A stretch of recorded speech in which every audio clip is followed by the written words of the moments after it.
Good afternoon बच्चों। आप सभी अच्छे होंगे और बहुत अच्छी तरह से एग्ज़ाम की तैयारी कर रहे होंगे। हमारे ऑनलाइन टेस्ट आप दे रहे हो बेटा, और नंबर जैसे भी आए हर बार अपने नंबर को इम्प्रूव करना है। हमारा टारगेट यही होना चाहिए। हम लोगों ने सेल स्ट्रक्चर और फंक्शन टॉपिक कंप्लीट कर लिया बेटा।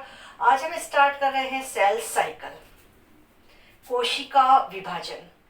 सेल डिवाइड क्यों होती है? जब सेल में ग्रोथ होती है, रिप्रोडक्शन होता है, तो सेल डिवाइड होती है। और किस कारण से होती है वो हम बाद में डिटेल के अंदर देखते हैं कि कैरियोप्लाज्मिक और साइटोप्लाज्मिक इंडेक्स जब गिर जाता है तो एक सेल डिवाइड हो पाती है।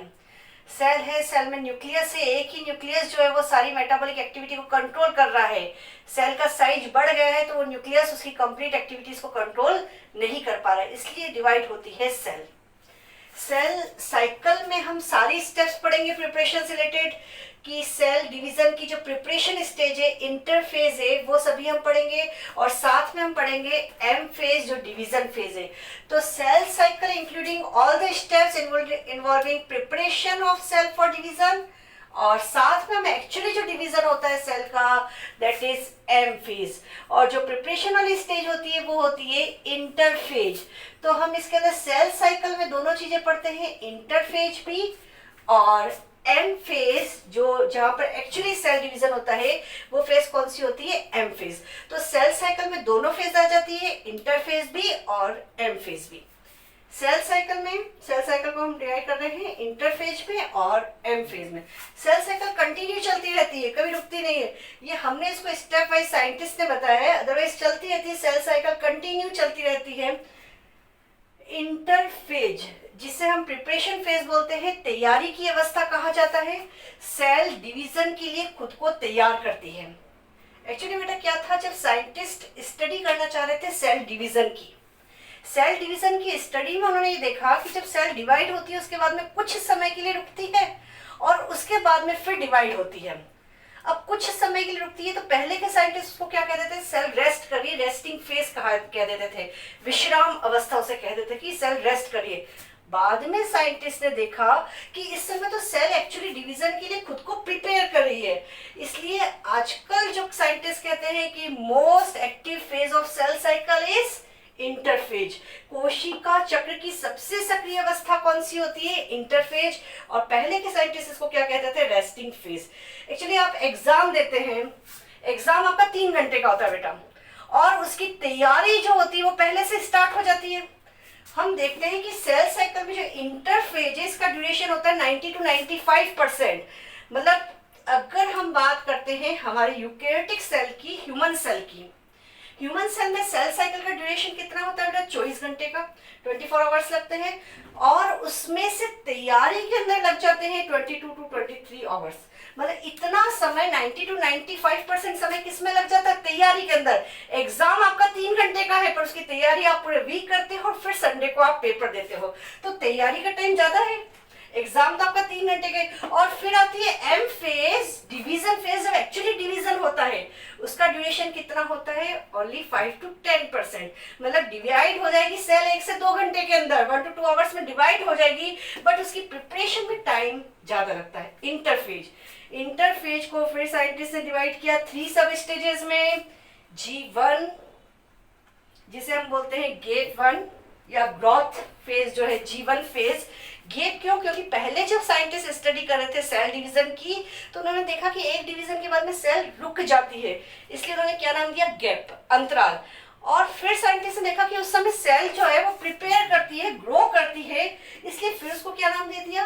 Growth phase. G1 के बाद में हमारी नेक्स्ट फेज आ जाती है एस फेज, जिसको मैं आगे डायग्राम से डिटेल में बताऊंगी। सिंथेसिस फेज, क्यों नाम दिया गया है इसका सिंथेसिस फेज?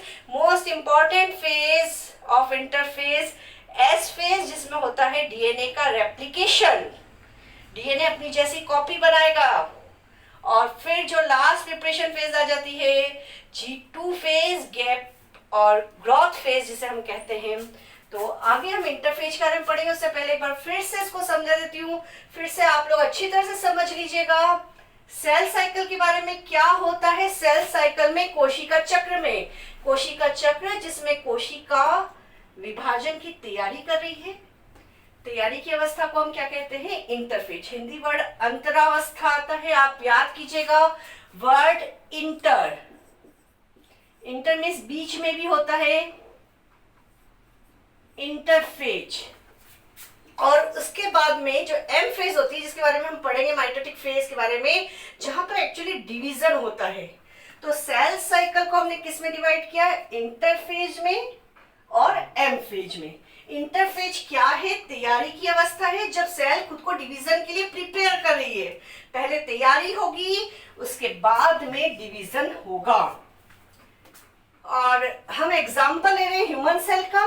यूकेरियोटिक सेल होती है ह्यूमन सेल, और इसमें कितना टाइम लगता है? 24 घंटे का टाइम लगता है। और जिसमें से लगभग इसका 90 to 95 अप्रोक्स टाइम किस में जाता है? इंटरफेज में। मतलब 22 से 23 घंटे इसको तैयारी के अंदर लग जाते हैं, और उसके बाद में सिर्फ डिवाइड होने में उसको लगते हैं 1 से 2 घंटे। मतलब टोटली जो सेल साइकिल है उसका 5 to 10% कहां पर लगता है? एम फेज में, डिवीजन फेज के अंदर। अब इंटरफेज को हम 3 सब साइंटिस्ट से डिवाइड किया है 3 सब स्टेजेस में, G1, उसके बाद में S और देन G2। ये इसकी करेक्ट सीक्वेंस है, जिसको हम आगे समझते हैं इंटरफेज के अंदर। नेक्स्ट में बात कर रही हूं, हम बात कर रहे थे बेटा इंटरफेज की, तैयारी की अवस्था की। अब कंप्लीट सेल साइकिल को इस डायग्राम से मैं आपको समझा रही हूँ बेटा। इंटरफेज को मैंने बताया था 3 सब स्टेजेस में डिवाइड किया है, G1, S और G2। G1, S और उसके बाद में G2। मैंने आपको बताया इंटरफेज को हम साइंटिस्ट से डिवाइड किया 3 सब स्टेजेस में, G1, S और उसके बाद में G2। G1 फेज किसके पहले आ रही है? S फेज के पहले। इसलिए हम इसको क्या कह सकते हैं? Pre S phase, pre synthetic phase.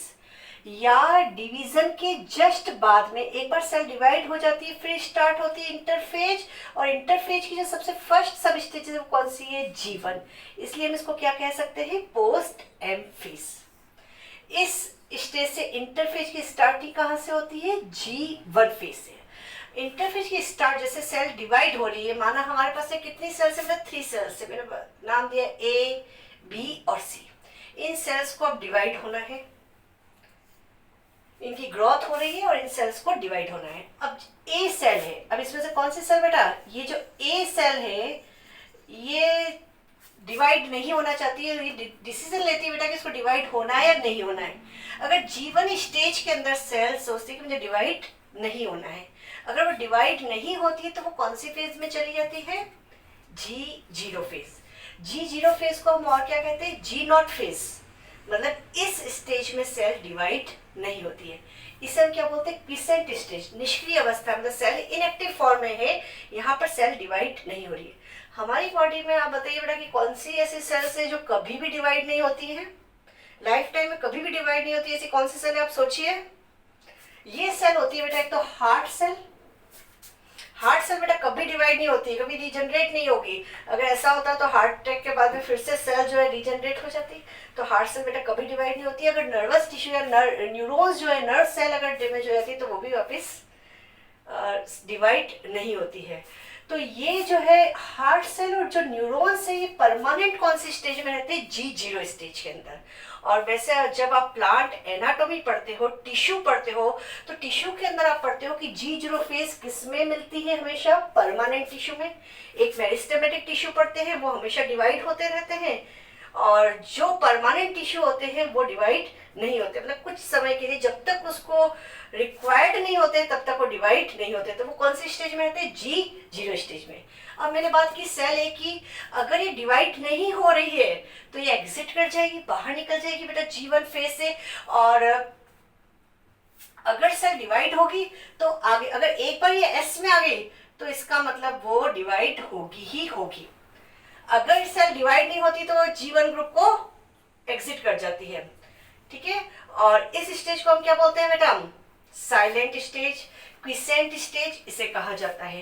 अब सेल जीवन स्टेज के अंदर क्या फंक्शन होता है, ये वैसे तो आपको मालूम है longest phase of cell cycle is interphase, पर इंटरफेज की सबसे लॉन्गेस्ट फेज कौन सी है, जीवन फेज।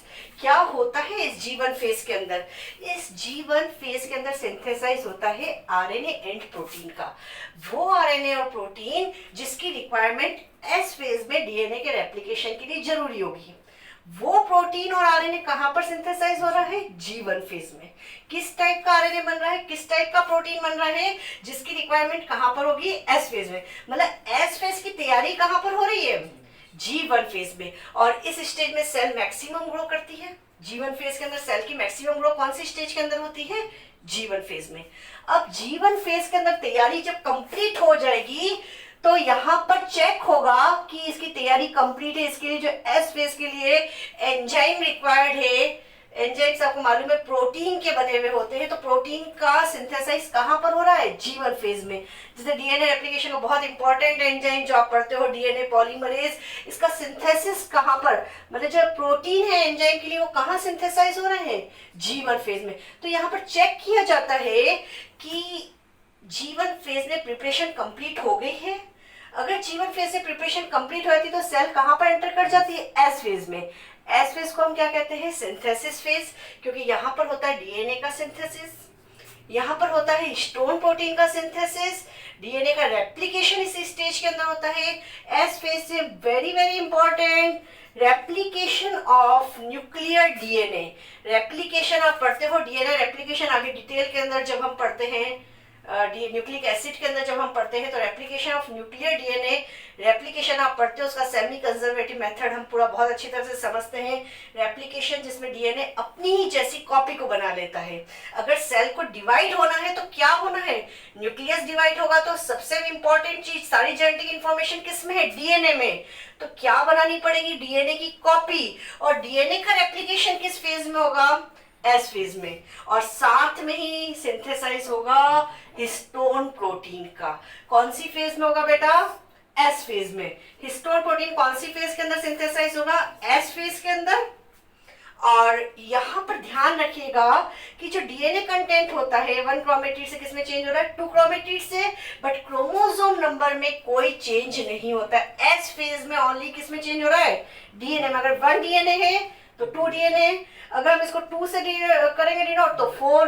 तो बेटा ये चीजें आपको ध्यान रखनी है, एस फेज। अब एस फेज के अंदर डीएनए का रेप्लिकेशन हो गया है, हिस्टोन प्रोटीन सिंथेसाइज हो गया है, सेंट्रियोल का भी रेप्लिकेशन इसी स्टेज के अंदर होता है। और अब सेल कहां पर एंटर कर रही है, G2 फेज में। S phase very important, synthesis phase. और ये किसकी फेज है, इंटरफेज की। मैं किसकी बात कर रही हूँ, इंटरफेज की। सबसे पहले हमने कौन सी फेज देखी, जीवन। जीवन के बाद में सेल ने कहां पर एंटर कर लिया है, एस फेज के अंदर। और एस फेज से अब सेल कहां पर आ गई है बेटा, G2 फेज में। Final preparation of cells interphase, मतलब इंटरफेज में, मतलब सेल्स डिवीजन की जो फाइनल प्रिपरेशन है वो कौन सी फेज में होती है, G2 फेज में। इसको हम क्यों कहते हैं, एस के बाद में आती है G2, इसलिए इसको हम क्या कहते हैं, पोस्ट एस फेज। और इस फेज के बाद में स्टार्ट हो जाती है डिवीजन फेज, इसलिए हम इसको क्या कहते हैं, प्री एम फेज। क्लियर है बेटा, एस फेज के बाद में है इसलिए इसको हम क्या कह रहे हैं, पोस्ट एस फेज। और एम से पहले है इसलिए हम इसको क्या कह रहे हैं, प्री एम फेज। अब इसके अंदर क्या होता है बेटा, इसके अंदर भी वही होता है, जीवन फेज में सिंथेसिस हुआ था आरएनए और प्रोटीन का, और यहां पर भी सिंथेसिस होता है आरएनए और प्रोटीन का। पर हम इसको एक्चुअली प्रिपरेशन की फाइनल जो स्टेजेस में कौन से प्रोटीन का फॉर्मेशन होगा, इसमें फॉर्मेशन होगा जो डिवीजन के लिए रिक्वायर्ड प्रोटीन है, स्पिंडल फाइबर के लिए जरूरी प्रोटीन है। ट्यूबुलिन प्रोटीन का सिंथेसिस कौन सी फेज में होगा, G2 फेज में। तो फाइनल प्रिपरेशन की स्टेज कौन सी होती है, G2 फेज। और इसके जस्ट बाद में स्टार्ट हो जाएगी माइटोसिस फेज। तो ये है प्री माइटोसिस फेज, मैंने यहाँ पर पूरा नाम लिख दिया बेटा, प्री माइटोसिस फेज। और इसके बाद में सेल में डिवीजन स्टार्ट हो जाएगा, M phase, division phase, prophase, metaphase, anaphase, telophase start हो जाएगी। समझ में आ गया बेटा ये आप लोगों को। एक बार फिर से आप कहो तो रिपीट कर देती हूं मैं इसको, इंटरफेज को, जिसमें हमने 3 सीक्वेंस पढ़ी है, G1, S और G2। अब देखिएगा आरएनए और प्रोटीन दोनों का सिंथेसिस कहाँ पर हो रहा है, तो G1 एंड G2 बोथ दोनों के अंदर सिंथेसिस हो रहा है आरएनए और प्रोटीन का। डिसीजन कब ले रही है, G1 स्टेज में। फाइनल स्टेज कौन सी आती प्रिपरेशन की, G2 स्टेज। डीएनए का रेप्लिकेशन कौन से स्टेज में है, तो एस स्टेज में। हिस्टोन प्रोटीन का सिंथेसिस कौन से स्टेज में है, एस फेज के अंदर। सेंट्रल का रेप्लिकेशन कौन से फेज में है, एस फेज में। मेनली डीएनए यही सिंथेसाइज होता है। आगे हम जब डिवीजन पढ़ेंगे तो जाइगोट में कुछ अमाउंट में होता है, but main DNA replication, DNA का सिंथेसिस कहाँ पर हो रहा है, एस फेज के अंदर। और G0 याद रखिएगा बेटा, जब सेल डिवाइड नहीं होती है, G0 फेज मतलब डिवाइड नहीं कर रही है बेटा, तो ये फेज होती है। आगे हम देखते हैं बेटा एम फेज के बारे में।